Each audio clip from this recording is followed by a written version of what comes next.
S'il y a bien quelque chose que j'adore en tant que lecteur, ce sont les one-shots. Ces mangas en un seul tome qui proposent une expérience directe, avec un début et une fin en l'espace d'un volume. De manière générale, je suis plutôt lecteur de séries courtes, entre 1 et 5 tomes, pour moi c'est l'idéal. Allez, jusque 10 tomes ça peut être pas mal. Mais aujourd'hui c'est bien de one-shot, et de one-shot uniquement dont je vais vous parler, au travers de cette petite sélection de quelques one-shots pas trop connus sinon ça n'a pas d'intérêt, que je vous conseille et qui m'ont personnellement beaucoup plu. Bien sûr, il en existe des milliers, et n'hésitez pas à dire lesquels sont vos préférés dans les commentaires. J'irai checker un petit peu, jeter des petits coups d'œil parce que je suis toujours à la recherche de nouveaux trucs intéressants à lire. Enfin bref, on commence tout de suite avec Le Pays des Cerisiers par Kuno Fumio. C'est un super manga qui est paru en 2003 et qui est assez célèbre pour son immense qualité et son impact qu'il a eu sur le marché du manga. Donc c'est un peu du foutage de gueule, je viens de vous dire que j'allais vous parler d'œuvres pas très connues et je commence avec Le Pays des Cerisiers. Vous inquiétez pas, il y aura des trucs un peu plus obscurs qui vont arriver après. L'histoire se décompose en deux segments, une première partie en 1955, puis une seconde dans les années 2000. Le thème central des deux étant le souvenir de Hiroshima. On nous présente les conséquences du largage de la bombe en 1945, au travers d'un slice of life touchant, nous faisant suivre deux jeunes femmes du même âge mais séparées par 50 années. Il n'est pas ici question de soldats en armes ou de bombardiers, non. L'histoire se concentre sur les années qui suivirent l'explosion atomique et l'héritage des habitants de Hiroshima. Les dessins simplistes, presque naïfs, contrastent avec les horreurs de la bombe, tout en participant à la douceur qui se dégage de l'œuvre. Kuno Fumio, l'auteur, est né en 1964 à Hiroshima. C'est donc une histoire très personnelle et intime qu'elle nous livre ici. J'en profite d'ailleurs pour vous renvoyer à la petite analyse de style que j'ai faite sur cet auteur si jamais ça vous intéresse. À la fois drôle et mélancolique, tragique mais au ton parfois léger, une lecture que je vous conseille vivement, c'est édité en France par Kana.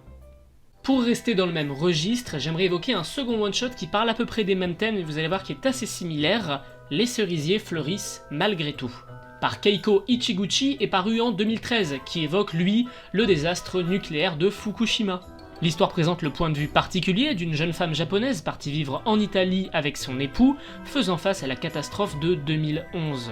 Pour rappel, c'est un réacteur nucléaire à Fukushima qui avait explosé et ça risquait entre autres de contaminer Tokyo ou diverses autres grandes villes japonaises, voire même le Japon tout entier, et ça aurait été une catastrophe nucléaire absolument totale, mais on y a réchappé de peu. Le parti pris de ce manga, c'est de nous partager le point de vue d'une expatriée, ce qui est en soi assez inédit, et on fait face aux problématiques d'information d'une jeune femme s'inquiétant pour sa famille et pour son pays.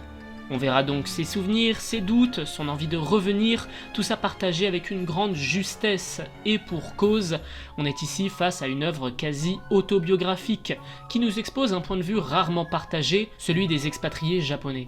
Le manga est assez calme, sans grande scène d'action ou mouvement, et est assez contemplatif, avec un coup de crayon très soigné. Un one-shot paru également chez Kana, que je vous recommande, et qui je trouve est assez lié au Pays des Cerisiers, bien qu'il soit carrément plus récent. Partons sur un manga beaucoup plus récent, L'Enfant ébranlé, ou plutôt devrais-je dire un manhua, puisque l'autrice, Teng Xiao, est chinoise. Teng Xiao c'est une femme, je précise, puisqu'on n'est pas souvent habitué à la sonorité des noms chinois, c'est bien un nom féminin. C'est un manga nous décrivant les émotions d'un enfant de 10 ans qui fait face aux problématiques de grandir et de faire face à de nouvelles émotions. Dans ce moment spécial de la vie, où on se rend compte que tout n'est pas aussi simple qu'il n'y paraît. Le personnage principal, cet enfant ébranlé évoqué dans le titre, il grandit et il fait face à des sentiments inconnus jusqu'alors, tout en évoluant dans son rapport aux autres et à lui-même. Tout ça est mis en scène par un dessin vraiment particulier et inhabituel qui se démarque de ce qu'on voit généralement en librairie. C'est un titre qui possède vraiment une atmosphère propre, sûrement grâce à la technique du dessin utilisée, vraiment unique. Je vous conseille bien évidemment chaudement ce one-shot. Bon, pour le manga suivant, bien sûr ceux qui me connaissent ne seront pas étonnés de voir ici un manga d'Inyo Asano. C'est l'un des mangaka qui me parle le plus, et il se prête particulièrement bien à l'exercice du one-shot. Avec La fin du monde avant le lever du jour, avec Le chant de l'arc-en-ciel qui va bientôt ressortir en France d'ailleurs, ou encore avec Errance qui est paru très récemment en France en 2019.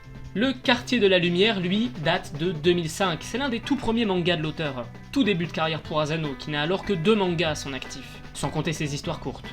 C'est une tranche de vie, un peu comme tout ce dont j'ai parlé jusqu'ici. Ouah, j'avais même pas fait attention, mais ouais, en fait, je vous ai parlé que de Slice of Life. C'est pas très objectif.